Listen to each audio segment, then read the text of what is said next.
Hi all, എല്ലാവർക്കും unique അക്കാഡമിയുടെ പുതിയൊരു ക്ലാസ്സിലേക്ക് സ്വാഗതം. ഇന്നത്തെ ക്ലാസ്സിൽ നമ്മൾ നോക്കുന്നത് മിഷൻ HSAയുടെ ഭാഗമായി ജനറൽ പാർട്ടിലെ മൊഡ്യൂൾ 3യിൽ നിന്നുള്ള നമ്മുടെ മെത്തഡോളജി അല്ലെങ്കിൽ പെഡഗോജി പാർട്ടിൽ നിന്നുള്ള ഒരു പോർഷനാണ് നോക്കുന്നത്, റിവൈസ്ഡ് ബ്ലൂംസ് ടാക്സോണമി. അപ്പോൾ ഇതിൻ്റെ ആദ്യത്തെ പാർട്ടായ ബ്ലൂംസ് ടാക്സോണമിയുടെ ഓൾഡ് വേർഷൻ കഴിഞ്ഞ ക്ലാസ്സിൽ അപ്ലോഡ് ചെയ്തിരുന്നു. അപ്പോൾ അത് കാണാത്തവരുണ്ടെങ്കിൽ ഉറപ്പായും അത് കണ്ടതിന് ശേഷം മാത്രം ഇത് കാണാനായിട്ട് നോക്കുക. കാരണം അതിൻ്റെ കണ്ടിന്യൂഷനാണ്, അതിൽ ഡീറ്റെയിൽഡ് ആയിട്ട് കാര്യങ്ങൾ പറഞ്ഞിട്ടുണ്ട്. ആ കാര്യങ്ങളൊക്കെ ജസ്റ്റ് ഞാൻ ഇവിടെ മെൻഷൻ ചെയ്യുന്നു. അപ്പോൾ അതെന്താണ് എന്ന് ആലോചിച്ച് കൺഫ്യൂസ്ഡ് ആവരുത്.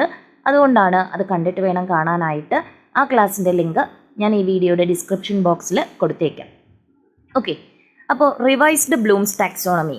ബ്ലൂംസ് ടാക്സോണമിയുടെ ഓൾഡ് വേർഷൻ കൊഗ്നിറ്റീവ് ഡൊമൈനെ ബേസ് ചെയ്ത് ബെഞ്ചമിൻ എസ് ബ്ലൂമാണ് മുന്നോട്ട് കൊണ്ടുവന്നത്. അങ്ങനെ അത് നമ്മൾ പറഞ്ഞായിരുന്നു, അതിലെല്ലാം നമ്മുടെ എഡ്യൂക്കേഷണൽ ഒബ്ജക്റ്റീവ്സ് ഒക്കെ നൗൺ ഫോമിലായിരുന്നു.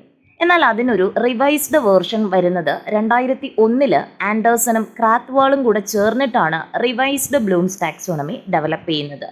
അപ്പോൾ ഇതിൽ നമ്മുടെ എഡ്യൂക്കേഷണൽ ഒബ്ജക്റ്റീവ്സ് ഒക്കെ തന്നെ വെർബൽ ഫോമിലാണ്, ഒരു ക്രിയയായിട്ടാണ് പറഞ്ഞിരിക്കുന്നത്. ഓക്കെ, കണ്ടോ, ഇതാണ് നമ്മുടെ റിവൈസ്ഡ് ബ്ലൂംസ് ടാക്സോണമിയുടെ ആ ഒരു പിക്ചർ എന്ന് പറയുന്നത്. നമുക്ക് നോക്കാം. According to the revised version of Bloom's taxonomy, there are 6 cognitive learning. 6 cognitive learning ആണ് വരുന്നത്. അപ്പോൾ നമ്മുടെ ഓൾഡ് വേർഷനിലും 6 കൊഗ്നിറ്റീവ് ലേണിംഗ് അല്ലെങ്കിൽ തന്നെയായിരുന്നു ഉണ്ടായിരുന്നത്. ഏതൊക്കെയായിരുന്നു എന്ന് ഓർക്കുന്നുണ്ടോ? Knowledge, comprehension, application, analysis, synthesis, evaluation. ഇതായിരുന്നു നമ്മുടെ ഓൾഡ് വേർഷനിലെ എഡ്യൂക്കേഷണൽ ഒബ്ജക്റ്റീവ്സ് ആയിട്ട് കൊടുത്തിരുന്നത്. എന്നാൽ നമ്മുടെ റിവൈസ്ഡ് ബ്ലൂംസ് ടാക്സോണമിയിലെ 6 കൊഗ്നിറ്റീവ് ലേണിംഗ് ഏതൊക്കെയാണ് വരുന്നത്? സിമ്പിൾ ടു കോംപ്ലക്സ് എന്ന ലെവലിലാണ് അറേഞ്ച് ചെയ്തേക്കുന്നത്. ആദ്യം ഏറ്റവും ബേസ് ആയിട്ടുള്ളതാണ് റിമെമ്പറിങ്, അത് കഴിഞ്ഞ് understanding, applying, analysing, evaluating, creating. അപ്പോൾ ലോവസ്റ്റ് ലെവൽ റിമെമ്പറിംഗ് ആണ്. Highest level of revised Bloom's taxonomy എന്ന് ചോദിച്ചാൽ അത് ക്രിയേറ്റിംഗ് ആണ്. ക്രിയേറ്റിംഗ്. ഓക്കെ, അപ്പോൾ ഏതൊക്കെയാണ്? Remembering, understanding, applying, analysing, evaluating, creating. കണ്ടോ? In revised Bloom's taxonomy, the educational objectives are in verbal form. കണ്ടോ, verbal form ആണ്. റിമെമ്പറിങ്, നമ്മൾ റിമെമ്പർ ചെയ്യുന്നു. അണ്ടർസ്റ്റാൻഡിങ്, നമ്മളവിടെ വേർബാണ് അല്ലേ, ക്രിയയാണ് ചെയ്യുന്നത്. അപ്ലൈ ചെയ്യുന്നു, applying, analysing, evaluating, creating, ING ഫോമാണ്. എല്ലാം എന്താണ്? വേർബൽ ഫോമാണ്. നമ്മൾ എന്തോ ഒരു ക്രിയ ചെയ്യുന്നത് പോലെ നമുക്കത് ഫീൽ ചെയ്യുന്നില്ലേ? അപ്പോൾ അത് തന്നെയാണ് ഏറ്റവും വലിയൊരു പ്രത്യേകത എന്ന് പറയുന്നത്. നമുക്ക് നോക്കാം. ഒരു ഇമേജാണ്, ഇമേജ് കൊടുത്തിട്ടുണ്ട്. വായിക്കാൻ ബുദ്ധിമുട്ടാണെങ്കിൽ ഞാൻ വായിക്കാം, അത് ശ്രദ്ധിച്ചിരിക്കുക കേട്ടോ. ആദ്യം അതിൻ്റെ എന്താണെന്നുള്ളത് ഡീറ്റെയിൽഡ് ആയിട്ട് നമുക്ക് നോക്കിയിട്ട് ഈ ഒരു ഇമേജിലോട്ട് വരാം. ഒന്നാമത്തേത് remembering. Remembering means that the students can recover, remember and know applicable knowledge from their memory. Remembering എന്താണ്? കുട്ടിക്ക് തൻ്റെ മെമ്മറിയിൽ നിന്നും കാര്യങ്ങൾ ഓർത്തെടുക്കാൻ കഴിയുക, റിക്കവർ ചെയ്യുക, റിമെമ്പർ ചെയ്യുക, അതുപോലെ തന്നെ നോ ആപ്ലിക്കബിൾ നോളജ്, ആ കാര്യം ഒന്ന് പറയാനായിട്ട് കഴിയുക. മെമ്മറിയിൽ നിന്നും ഓർത്തെടുക്കുന്നത് തന്നെയാണ് റിമെമ്പറിംഗ് എന്ന് പറയുന്നത്. It helps to recover information from long term memory, അല്ലെ, കുഞ്ഞിൻ്റെ ലോങ് ടേം മെമ്മറിയിൽ നിന്നും ഇൻഫർമേഷൻസ് റിക്കവർ ചെയ്യാനായിട്ട് സഹായിക്കുന്ന നമ്മുടെ ഒബ്ജക്റ്റീവാണ് ഇത് റിമെമ്പറിംഗ് എന്ന് പറയുന്നത്. ഇനി ഈ ടാക്സോണമി പഠിക്കുമ്പോൾ ഞാൻ കഴിഞ്ഞ ക്ലാസ്സിൽ തന്നെ പറഞ്ഞു, ഏറ്റവും ഇമ്പോർട്ടൻ്റ് എന്ന് പറയുന്നത് ഓരോ ലെവലിലും വരുന്ന കീവേഡ്സ് എന്തൊക്കെയാണ്. നമ്മൾ ക്വസ്റ്റ്യൻ പേപ്പറിന് പ്രിപ്പയർ ചെയ്യാൻ വേണ്ടിയിട്ടാണ് നമ്മൾ കൂടുതലും എന്താണ് BEd ക്ലാസ്സുകളിലൊക്കെ നമ്മൾ എന്ത് ചെയ്തത്? ബ്ലൂംസ് ടാക്സോണമി പഠിച്ചത്.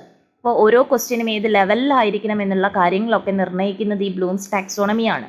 അപ്പോൾ ഈ റിമെമ്പറിംഗ് ലെവലിൽ നമ്മളൊരു ക്വസ്റ്റ്യൻ ഇട്ടാൽ അതിലെന്തൊക്കെ കീവേഡ്സ് വരാം എന്നാണ് നമ്മൾ നോക്കുന്നത്. ഇമ്പോർട്ടൻ്റ് ആണ്. ഏതൊക്കെയാണ് റിമെമ്പറിങ്ങിലെ ലേണിംഗ് വേർബ്സ് അല്ലെങ്കിൽ ആ ഒരു കീവേഡ്സ് എന്ന് പറയുന്നത്? Choose, define, find, how, tag, list, match, code, sketch, tell, select, show, what, when, where, which. ഇങ്ങനെയുള്ള കീവേഡ്സ് ഒക്കെ തന്നെ ഏത് ലെവലിലാണ് വരുന്നത്? റിമെമ്പറിംഗ് ലെവലിൽ വരുന്ന കീവേഡ്സ് ആണ് അല്ലെങ്കിൽ ലേണിംഗ് വേർബ്സ് ആണെന്ന് ഓർത്തിരിക്കുക. Then second one, understanding. രണ്ടാമത്തെ ലെവലാണ് understanding. Understand reveals understanding to one or more outlines of explanation. എന്തെങ്കിലും ഒരു കാര്യത്തെ എന്ത് ചെയ്യുക? അണ്ടർസ്റ്റാൻഡ് ചെയ്യുക, മനസ്സിലാക്കുക. It helps in organize, compare, translate, interpret and give a description. ഇത് എന്തിനൊക്കെ സഹായിക്കുന്നുണ്ട്? എന്തെങ്കിലും ഒരു ഡാറ്റ കിട്ടിയാൽ അതിനെ ഓർഗനൈസ് ചെയ്യാനും കമ്പയർ ചെയ്യാനും ട്രാൻസ്ലേറ്റ് ചെയ്യാനും ഇൻ്റർപ്രറ്റ് ചെയ്യാനും അതിനെക്കുറിച്ചൊരു ഡിസ്ക്രിപ്ഷൻ കൊടുക്കാനും ഒക്കെ സഹായിക്കുന്നത് അണ്ടർസ്റ്റാൻഡിങ് ലെവൽ ഓഫ് നോളജ് ആണ്. ഓക്കെ, ഇനി അണ്ടർസ്റ്റാൻഡിങ്ങിൽ വരുന്ന കീവേഡ്സ് അല്ലെങ്കിൽ ലേണിംഗ് വേർബ്സ് ഏതൊക്കെയാണെന്ന് അറിഞ്ഞിരിക്കണം. Classify, relate, explain, outline, summarise, translate, infer, ഇലുസ്ട്രേറ്റ്, contrast, rephrase, ഇതൊക്കെ വരുന്നത് അണ്ടർസ്റ്റാൻഡിങ്ങിലാണെന്ന് ഓർത്തിരിക്കുക. കീവേഡ്സ് ഏറ്റവും ഇമ്പോർട്ടൻ്റ് ആണ്, എഴുതിയെടുത്ത് തന്നെ പഠിക്കുക. ഓരോ ലെവലിലും വരുന്ന കീവേഡ്സ് ഏതൊക്കെയാണ്. ഇപ്പോൾ ക്ലാസിഫൈ എന്നൊരു ക്വസ്റ്റ്യൻ കണ്ടാൽ അത് അണ്ടർസ്റ്റാൻഡിങ് ലെവൽ ഓഫ് ക്വസ്റ്റ്യൻ ആണ്. സമ്മറൈസ് എന്ന് പറഞ്ഞൊരു ക്വസ്റ്റ്യൻ വേർഡ് കണ്ടാൽ അതും അണ്ടർസ്റ്റാൻഡിങ് ലെവലിലാണ് വരുന്നത്. അപ്പോൾ ഏതൊക്കെയാണ് അണ്ടർസ്റ്റാൻഡിങ്ങിലെ keywords? Classify, relate, explain, outline, summarise, translate, infer, illustrate, contrast, rephrase, ഇതൊക്കെ തന്നെ അണ്ടർസ്റ്റാൻഡിങ്ങിലെ ലേണിംഗ് വേർബ്സ് ആണ്. മൂന്നാമത്തത് applying. Applying means that students use their knowledge in new conditions to gain result. പുതിയ എന്തെങ്കിലും കാര്യമൊക്കെ കിട്ടാൻ വേണ്ടി അല്ലെങ്കിൽ റിസൾട്ട്സുകളൊക്കെ കിട്ടാൻ വേണ്ടിയിട്ട് കുട്ടി എന്ത് ചെയ്യുന്നുണ്ട്? അവൻ്റെ അറിവ് ഉപയോഗിക്കുന്നു, അറിവ് അപ്ലൈ ചെയ്യുന്നതാണ് അപ്ലൈയിങ് ലെവലിൽ വരുന്നത്, അല്ലേ? അതിൽ കൂടുതലൊന്നും പറയാനില്ല. എന്താണ്? നോളജ് എന്ത് ചെയ്യുന്നു? അപ്ലൈ ചെയ്യുന്നു. ഇനി കീവേഡ്സ് നമ്മൾ അറിഞ്ഞിരിക്കണം. എന്തൊക്കെ ലേണിംഗ് വേർബ്സ് ആണ് അപ്ലൈയിങ് ലെവലിൽ വരുന്നത്? അപ്ലൈ തന്നെ വരാം. Build, develop, select, utilise, solve, make use of, model, plan, interview, experiment with, ഇതൊക്കെ തന്നെ അപ്ലൈയിങ് ലെവൽ ഓഫ് ക്വസ്റ്റ്യൻസിൽ വരുന്ന കീവേഡ്സ് ആണ്. Apply, build, develop, select, utilise, solve, make use of, model, plan, interview, experiment with, ഇതൊക്കെ അപ്ലൈയിങ്ങിലാണ് വരുന്നത്. അടുത്ത നാലാമത്തേതാണ് analysing. To analyze means to break materials into its regular elements. എന്ത് ചെയ്യുന്ന? മെറ്റീരിയൽസിനെ ബ്രേക്ക് ചെയ്യുന്നു. നമ്മൾ കഴിഞ്ഞ ക്ലാസ്സിൽ പറഞ്ഞില്ലേ, അനാലിസിസ് പോലെ തന്നെയാണ്. എന്ത് ചെയ്യുന്നുണ്ട്? എന്തെങ്കിലും വലിയൊരു മെറ്റീരിയൽ കിട്ടിയാൽ അതിനെ മീനിങ് ഫുൾ പാർട്ടായിട്ട് കട്ട് ചെയ്യുന്നു. എങ്ങനെ അനലൈസ് ചെയ്യണമെന്ന് പറഞ്ഞു? മീനിങ് ഫുൾ ആയിട്ടുള്ള പാർട്ടുകളായിട്ട് വേണം അനലൈസ് ചെയ്യാൻ. It establishes how parts related to other parts. ഒരു പാർട്ട് മറ്റൊരു പാർട്ടുമായിട്ട് എങ്ങനെ റിലേറ്റ് ചെയ്തിരിക്കുന്നു എന്നുള്ളതൊക്കെ നമ്മുടെ അനലൈസിങ് ലെവലിലാണ് വരുന്നത്. ഇനി കീവേഡ്സ് ലേണിംഗ് വേർബ്സ് നോക്കാം. Assume, discover, divide, inspect, motivate, motive, relationship, examine, function, compare, divide, categorise. കേട്ടോ, ഇത് ഓരോന്നും ഓരോ കീവേഡ്സ് ആണ്. ബുള്ളറ്റിൻ കണ്ടിട്ട് ഒറ്റ സെറ്റാണെന്ന് വിചാരിക്കേണ്ട. ഇത്രയും കീവേഡ്സ് നമ്മുടെ അനലൈസിങ്ങിലാണ് വരുന്നത്. Assume, discover, divide, inspect, motive, relationship, examine, function, compare, divide, categorise, ഇതൊക്കെ അനലൈസിങ്ങിൻ്റെ കീവേഡ്സ് ആണ്. ദെൻ ഫിഫ്ത്ത് വൺ ഇവാലുവേറ്റിംഗ് എന്ന് വെച്ചാൽ എന്താണ്? Evaluate means to judge on the basis of principles and norms. എന്തെങ്കിലും പ്രിൻസിപ്പിൾസിൻ്റെയോ നോംസിൻ്റെയോ ഒക്കെ അടിസ്ഥാനത്തിൽ നമ്മൾ വിലയിരുത്തുന്നു, ജഡ്ജ്മെൻറ്റ് നടത്തുന്നു. അതിനെയാണ് ഇവാലുവേറ്റിംഗ് എന്ന് പറയുന്നത്. ഓക്കെ, അപ്പോൾ കഴിഞ്ഞ വീഡിയോയിൽ ഇതൊക്കെ ഡീറ്റെയിൽഡ് ആയിട്ട് പറഞ്ഞിട്ടുണ്ട്. It also validates a course of action taken by students or teachers. ടീച്ചറോ കുട്ടികളോ ഒക്കെ ചെയ്യുന്ന എന്തെങ്കിലും ഒരു പ്രവൃത്തിയെ ഇതെന്ത് ചെയ്യുന്നുണ്ട്? വാലിഡേറ്റ് ചെയ്യുന്നു. അതിൻ്റെ വാലിഡിറ്റി ചെക്ക് ചെയ്യുന്നതും ഇവാലുവേറ്റിംഗ് ആണ്. It identify the success of the process. ആ ഒരു പ്രോസസ്സിൻ്റെ സക്സസ്സിനെ ഐഡൻറ്റിഫൈ ചെയ്യുന്നതും ഇവാലുവേറ്റിംഗ് ലെവൽ ഓഫ് ഒബ്ജക്റ്റീവിൽ വരുന്നതാണ്. Then keywords agree, access, criteria, decide, deduct, defend, choose, avoid, mark, measure, prove, rate, opinion, perceive, ഇതൊക്കെ തന്നെ ഇവാലുവേറ്റിംഗിൻ്റെ കീവേഡ്സ് ആണ്. Agree, access, criteria, decide, deduct, defend, choose, avoid, mark, measure, prove, rate, opinion, perceive, ഇതൊക്കെ ഇവാലുവേറ്റിംഗിൻ്റെ keywords ആണ്. Last one highest ഓർഡറിൽ വരുന്നു, അല്ലെങ്കിൽ highest cognitive ലെവലിൽ വരുന്നതാണ് ക്രിയേറ്റിംഗ്. അല്ലേ, ക്രിയേറ്റിവിറ്റി അല്ലേ എപ്പോഴും ടോപ്പിൽ വരേണ്ടത്. ക്രിയേറ്റിവിറ്റി എന്ന് പറഞ്ഞാൽ എന്താണ്? ഏറ്റവും വ്യത്യസ്തമായത്, അല്ല ഏറ്റവും പുതിയത്, നൂതനമായത്. ഓക്കെ, ക്രിയേറ്റിംഗ് ലെവലിൽ എന്താണ് മീൻ ചെയ്യുന്നത്? It means to put elements together to form new logical or practical entity. പുതിയൊരു കാര്യം കണ്ടെത്തുന്നു.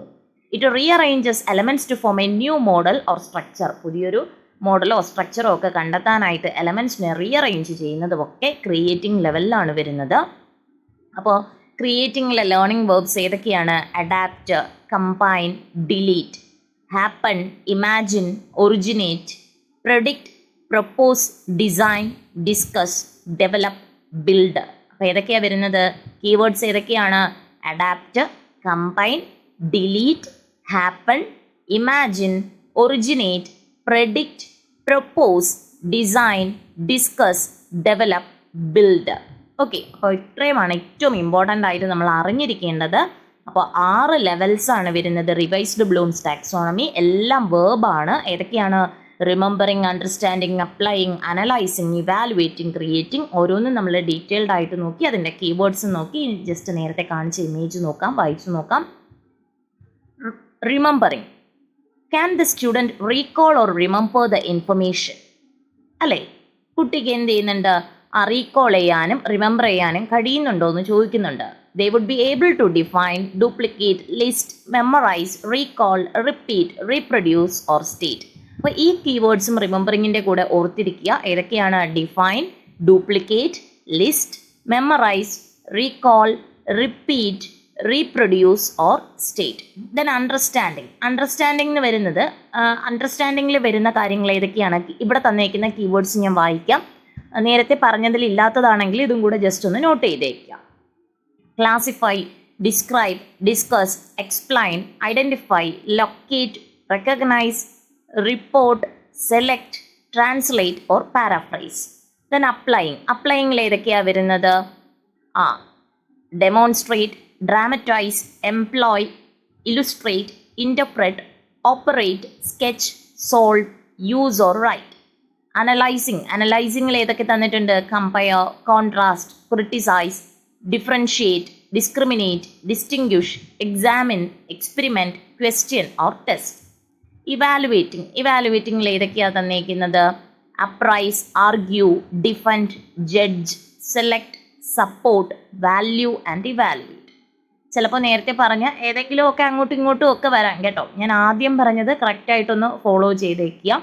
ഇതിൽ ചിലപ്പോൾ അപ്ലൈയിങ്ങിലുള്ളത് തന്നെ അനലൈസിങ്ങിലും കൊടുത്തേക്കാം, അങ്ങനെയൊക്കെ വരാം. എന്നാലും ആദ്യത്തെ പറഞ്ഞത് നിങ്ങൾ നോട്ട് ചെയ്ത് വെക്കുക. Then creating. ഓക്കെ, ക്രിയേറ്റിംഗ് ലെവലിൽ വരുന്ന ഏതൊക്കെയാണ്? Construct, create, design, develop, formulate, write or invent. ഇതൊക്കെയാണ് പറഞ്ഞിരിക്കുന്നത്. കഴിഞ്ഞ ക്ലാസ്സിൽ നമ്മൾ ഡീറ്റെയിൽഡ് ആയിട്ട് നോക്കിയത് കൊണ്ട് തന്നെ ഇന്നത്തെ ക്ലാസ് അങ്ങ് കുറച്ച് നമുക്ക് എളുപ്പമായിരിക്കും കേട്ടോ. ഓരോന്നും എന്തൊക്കെയാണെന്നുള്ളത് നമുക്ക് പെട്ടെന്ന് മനസ്സിലാക്കും. ഇതിൽ ഏറ്റവും ഇമ്പോർട്ടൻ്റ് ആ കീവേഡ് ഓർത്തിരിക്കുക എന്നുള്ളതാണ്. ഏറ്റവും നമ്മൾ നിങ്ങളുടെ സബ്ജക്റ്റ് ഏതാണോ ആ സബ്ജക്റ്റിൽ ഫ്രീക്വൻ്റ് ആയിട്ട് യൂസ് ചെയ്യുന്ന കീവേഡ് എങ്കിലും ജസ്റ്റ് ഏത് ലെവലിൽ വരുന്നു എന്ന് ഓർത്തിരിക്കുക. ഓക്കെ, കണ്ടോ? ദ റിമെമ്പറിങ്ങിൽ തന്നിട്ടുണ്ട് ഡിസ്ക്രൈബ്, റിലേറ്റ്, ടെൽ, ഫൈൻഡ്. ഏറ്റവും പ്രിസൈസ് ആയിട്ട് ഏറ്റവും ഇമ്പോർട്ടൻ്റ് ആയിട്ടുള്ളത് മാത്രമാണ് ഈ ഒരു സ്ലൈഡിലുള്ളത്. ഇതെങ്കിലും മിനിമം ഒന്ന് ഓർത്തിരിക്കുക. റിമെമ്പറിങ്ങിൽ ഏതാ വരുന്നത്? Describe, relate, tell, find. Understanding, discuss, outline, explain, predict. Applying, use, illustrate, complete, solve. Analysing, identify, compare, explain, categorise. Evaluating, decide, prioritise, rate, justify. ക്രിയേറ്റിംഗിൽ ഏതൊക്കെയാണ്? ക്രിയേറ്റ്, ഇമാജിൻ, ഡിസൈൻ, പ്ലാൻ ഒക്കെ വരുന്നുണ്ട്. ഇനി അടുത്തൊരു നീണ്ട ഒരു ലിസ്റ്റ് തന്നെ തന്നിട്ടുണ്ട്. ഇത് നിങ്ങൾക്ക് കാണാൻ പറ്റുമെന്ന് എനിക്കറിയില്ല. ആ യെല്ലോയിൽ ഇത് കാണാനായിട്ടുള്ള ചാൻസ് കുറവാണ്. ജസ്റ്റ് ഞാൻ അതുകൊണ്ട് വായിക്കാം കേട്ടോ. ഏറ്റവും ഇമ്പോർട്ടൻ്റ് എന്ന് പറയുന്നത് ആദ്യം തന്നത് തന്നെ നിങ്ങൾ പഠിച്ചാൽ മതിയാകും. പിന്നെ നിങ്ങൾക്ക് എക്സ്ട്രാ ആയിട്ട് പഠിക്കണമെന്ന് തോന്നിയാൽ ഈ പറയുന്നതൊക്കെ ജസ്റ്റ് ഒന്ന് ഓർത്തിരിക്കും. ഓക്കെ, ഇതിൽ നിങ്ങളുടെ സബ്ജക്റ്റുമായി റിലേറ്റ് ചെയ്ത കീവേഡ് ഉണ്ടെങ്കിൽ പ്രത്യേകം നോക്കുക. റിമെമ്പറിങ്ങിൽ വരുന്ന കീവേഡ്സ് എന്തൊക്കെയാണ്, അല്ലെങ്കിൽ എന്തൊക്കെ കാര്യങ്ങളാണ് റിമെമ്പറിങ് എന്ന് പറയുന്ന ആ ഒരു ലെവലിൽ വരുന്നത് വായിക്കുകയാണെ. Copying, defining, finding, locating, quoting, listening, googling, repeating, retrieving, outlining, highlighting, memorising, networking, searching, identifying, selecting, tabulating, duplicating, matching, bookmarking, bullet point. കണ്ടോ, ഒരു നീണ്ട ലിസ്റ്റ് തന്നെ ഉണ്ട്. ഇമ്പോർട്ടൻ്റ് എന്ന് തോന്നുന്നത് നിങ്ങൾ നോട്ട് ചെയ്യുക കേട്ടോ. ദെൻ അണ്ടർസ്റ്റാൻഡിങ്ങിൽ വരുന്നത് ഏതൊക്കെയാണ്? Annotating, tweeting, associating, tagging, summarising, അത് നോട്ട് ചെയ്യുക. Relating, categorising, paraphrasing, predicting, comparing, contrasting, ഇതൊക്കെ ഒന്ന് നോട്ട് ചെയ്യുക. then commenting, journaling, interpreting, grouping, inferring, estimating, extending, gathering, exemplifying, expressing. then അപ്ലൈയിങ്ങിൽ ഏതൊക്കെയാണ് വരുന്നത്? Acting out, articulate, reenact, loading, choosing, determining, displaying, judging important ആണ്. Judging ഇവാലുവേറ്റിങ്ങിലും വരുന്നുണ്ട്. ഇവാലുവേറ്റിങ്ങിലാണ് ജഡ്ജിങ്ങിന് ഏറ്റവും കൂടുതൽ ഇമ്പോർട്ടൻസ് ഉള്ളത്. then executing, examining, implementing, sketching, experimenting, hacking, interviewing, painting, preparing, playing, integrating, presenting, charting. Okay, charting ആണ് കേട്ടോ, ചാർട്ട്. ദെൻ അനലൈസിങ്ങിൽ വരുന്നത്, അനലൈസിങ്ങിൽ ഏതാ യെല്ലോയിട്ട് എഴുതിയേക്കുന്നത് കൊണ്ട് വായിക്കാൻ ബുദ്ധിമുട്ടാണ്, നോക്കുക. Calculating, categorising, breaking down, correlating, deconstructing, linking, mashing, mind mapping, organizing, appraising, advertising, dividing, deducing, distinguishing, illustrating, questioning, structuring, integrating, attributing, estimating, അതുപോലെ explaining. then evaluatingൽ വരുന്നത് arguing, validating, testing, scoring, accessing, criticizing, commenting, debating, defending, deducting, experimenting, grading, hypothesizing, measuring, moderating, posting, predicting, rating, reflecting, reviewing, editorializing. then last one creatingൽ വരുന്ന ഏതൊക്കെയാണ്? Blogging പണ്ട് നമ്മുടെ BEdൻ്റെ ടൈമിൽ ഒരു question ആയിരുന്നു, MCQ level question ആയിരുന്നു. Blogging ഏത് ലെവലിലാണ് വരുന്നത്? അപ്പോൾ അത് ക്രിയേറ്റിംഗ് ലെവലിലാണ്. അങ്ങനെയുള്ള ക്വസ്റ്റ്യൻസ് ചിലപ്പോൾ നമുക്ക് ഇവിടെയും എക്സ്പെക്ട് ചെയ്യാം കേട്ടോ. ഇതുപോലെ ഏതെങ്കിലും ഒന്ന് തന്നിട്ട് ഏത് ലെവലിൽ വരുന്നു എന്ന് ചോദിക്കാം. അപ്പോൾ ബ്ലോഗിംഗ് ഒക്കെ നമ്മുടെ ക്രിയേറ്റിവിറ്റിയുടെ ഭാഗമല്ലേ, അപ്പോൾ അത് ക്രിയേറ്റിംഗിലാണ് വരുന്നത്. അപ്പോൾ blogging, building, animating, adapting, collaborating, composing, directing, devising, podcasting, wiki building, writing, filming, programming, simulating, role playing, solving, mixing, facilitating, managing, negotiating, leading. ഇത് കണ്ടിട്ട് ആരും പകച്ചു പോകണ്ട, ജസ്റ്റ് ആദ്യം തന്നതൊന്ന് നോട്ട് ചെയ്യുക. പിന്നെ നമുക്ക് കീവേഡ് തരുമ്പോൾ തന്നെ നമുക്ക് വായിക്കുമ്പോൾ മനസ്സിലാവും ഇത് ഏത് ലെവലിലാണ് വരുന്നത് എന്നുള്ളത് മനസ്സിലാവും. അപ്പോൾ ഇതിൽ നിങ്ങളുടെ സബ്ജക്റ്റ് റിലേറ്റഡ് ആയിട്ടുള്ള ഏതെങ്കിലും കീവേഡ് നിങ്ങൾക്ക് കിട്ടിയിട്ടുണ്ടെങ്കിൽ അത് ഉറപ്പായിട്ട് നിങ്ങൾ എന്ത് ചെയ്യുക, നോട്ട് ചെയ്ത് വെക്കുക. അല്ലാതെ നമ്മുടെ കോമൺ ആയിട്ട് നമ്മൾ കുറേ കീവേഡ്സ് ഉണ്ടല്ലോ, അതാണ് ഏറ്റവും ഇമ്പോർട്ടൻറ്റ്, അതും ഒന്ന് നോക്കി വയ്ക്കുക. ദെൻ വീണ്ടും ഒരു ഇത് കൊടുക്കുന്നുണ്ട്, വായിക്കാൻ പറ്റുമെന്നറിയില്ല, ബ്ലാക്ക് ആണ്. ജസ്റ്റ് ഇത് തന്നെയാണ് കേട്ടോ പറയുന്നത്, ഈ കാര്യങ്ങൾ തന്നെയാണ് പറയുന്നത്. സ്ലൈഡ് കണ്ടപ്പോൾ ജസ്റ്റ് ഒന്ന് ആഡ് ചെയ്തേ ഉള്ളൂ കേട്ടോ. Remembering, find to remember information. Then അണ്ടർസ്റ്റാൻഡിങ്ങിൽ വരുന്നു. അപ്ലൈയിങ് എന്താണ്? Use information in a new situation, നമുക്കറിയാം. Then analysing, take in to apart and explore relationships. Then evaluating, critically examine information and make judgments. then creating, use information to create something new. നേരത്തെ പറഞ്ഞ കാര്യങ്ങൾ തന്നെയാണ്, slide കണ്ടപ്പോൾ add ചെയ്തേ ഉള്ളൂ. അപ്പോൾ ഏറ്റവും ഇമ്പോർട്ടൻ്റ് ആയിട്ടുള്ള കാര്യങ്ങൾ ഇത്രയുമാണ്. അപ്പോൾ നിങ്ങൾ ഓർത്ത് വെക്കേണ്ടത് റിവൈസ്ഡ് ബ്ലൂംസ് ടാക്സോണമി 2001 വന്നത്. ആൻഡേഴ്സണും ക്രാത്ത്വോളും കൂടെ ചേർന്നിട്ടാണ് കൊണ്ടുവന്നത്. 6 ഡൊമൈനായിട്ട് അല്ലെങ്കിൽ 6 എഡ്യൂക്കേഷണൽ ഒബ്ജക്റ്റീവ്സ് ആയിട്ട് അതിനെ തിരിച്ചിട്ടുണ്ട്. അത് ഏതൊക്കെയാണ്, അതിൻ്റെ ഓർഡർ കറക്റ്റ് ഒന്ന് പഠിച്ചു വയ്ക്കുക. ലോവസ്റ്റ് ലെവൽ ഏതാണ്, ഹയസ്റ്റ് ലെവൽ ഏതാണ്? ആദ്യത്തെ 3 നമ്മുടെ ഹയർ ഓർഡർ തിങ്കിങ് ലെവലിൽ വരുന്നതാണ്. ഏതൊക്കെയാണ്? Creating, evaluating, analysing. ലാസ്റ്റത്തെ 3 ലോവർ ഓർഡർ തിങ്കിങ് ലെവലാണ്. നമ്മുടെ ലോട്ട് എന്ന് പറയാം, remembering, understanding, applying. Higher order തിങ്കിങ്ങിനെ നമ്മൾ ഷോർട്ട് ഫോം ആയിട്ട് ഹോട്ട് എന്ന് പറയും. ഏതൊക്കെയാണ്? Creating, evaluating, analysing. ആദ്യം തന്ന നമ്മുടെ കീവേഡ്സ് കണ്ടോ, ഇങ്ങനെ ഞാൻ തന്ന കീവേഡ്സ് ഒക്കെ ജസ്റ്റ് ഒന്ന് നിങ്ങൾ നോട്ട് ചെയ്ത് വെക്കുക. പിന്നെ മറ്റേത് ടൈം ഉണ്ടെങ്കിൽ ജസ്റ്റ് ഒന്ന് എഴുതി വെക്കുക. എക്സാമിന് കയറുന്നതിന് മുന്നേ ജസ്റ്റ് ഒന്ന് നോക്കിയിട്ടൊക്കെ പോയാൽ മതിയായിരിക്കും, അത് കാണാതെ പഠിക്കാനായിട്ട് ഇരിക്കണം. ഓക്കെ, അപ്പോൾ ഇതോടുകൂടി നമ്മുടെ ബ്ലൂംസ് ടാക്സോണമി കഴിഞ്ഞിട്ടുണ്ട് കേട്ടോ. വളരെ ഡീറ്റെയിൽഡ് ആയിട്ട് തന്നെ എടുത്തിട്ടുണ്ട്. ആദ്യത്തെ ക്ലാസ് എനിക്ക് തോന്നുന്നു ഒരു 37-40 മിനിറ്റോളം എക്സ്റ്റെൻഡ് ആയിട്ടുണ്ട്. അപ്പോൾ ഇന്നത്തെ ക്ലാസ് നമ്മൾ ഒരു 20 മിനിറ്റിൽ കഴിഞ്ഞിട്ടുണ്ട്. ആദ്യത്തെ ക്ലാസ് കണ്ടതിന് ശേഷം മാത്രം നിങ്ങൾ എന്ത് ചെയ്യുക, ഈ ഒരു ക്ലാസ് കാണാനായിട്ട് ശ്രമിക്കുക കേട്ടോ. ബ്ലൂംസ് ടാക്സോണമി എന്ന് പറയുന്നത് ഇമ്പോർട്ടൻ്റ് ആയിട്ടുള്ള ഒരു ഏരിയയാണ്. നമ്മുടെ എക്സാമിന് പ്രീവിയസ് ക്വസ്റ്റ്യൻ നമ്മൾ ഡിസ്കസ് ചെയ്തപ്പോഴും ബ്ലൂംസ് ടാക്സോണമിന്ന് എല്ലാ സബ്ജക്റ്റുകാർക്കും, ഇപ്പോൾ മാത്തമാറ്റിക്സും നാച്ചുറൽ സയൻസും ഒക്കെയാണ് ചെയ്തിട്ടുള്ളത്. അപ്പോൾ അവിടെ നിന്നൊക്കെ ബ്ലൂംസ് ടാക്സോണമിന്ന് ക്വസ്റ്റ്യൻസ് ഉണ്ടായിരുന്നു, ഇതുവരെ ചെയ്തതിൽ കണ്ടിട്ടുണ്ട്. അപ്പോൾ അതുകൊണ്ടാണ് ഈ ഒരു ടോപ്പിക് ആദ്യം എടുത്തത്. ഓർഡറിൽ തന്നെ കണ്ടുപോവുക. ഈ മെത്തഡോളജി പാർട്ടിന് ഓരോ പാർട്ടിനും ഞാൻ തംബ്നെയിലിൽ നമ്പർ കൊടുത്തേക്കാം. ആ നമ്പറിൽ തന്നെ കണ്ടുവരാനായിട്ട് നോക്കുക. അപ്പോൾ നിങ്ങൾക്ക് ക്ലാസ്സുകളൊക്കെ ഇഷ്ടപ്പെട്ടാൽ നിങ്ങളുടെ അഭിപ്രായങ്ങളൊക്കെ കമൻറ്റായിട്ട് അറിയിക്കുക. ഫ്രണ്ട്സിനോട് ഷെയർ ചെയ്ത് കൊടുത്ത് സപ്പോർട്ട് ചെയ്യുക, ലൈക്ക് ചെയ്യുക. അതുപോലെ എല്ലാവരും നന്നായിട്ട് പഠിക്കുക, റിവൈസ് ചെയ്യുക. Happy learning. Thank you all.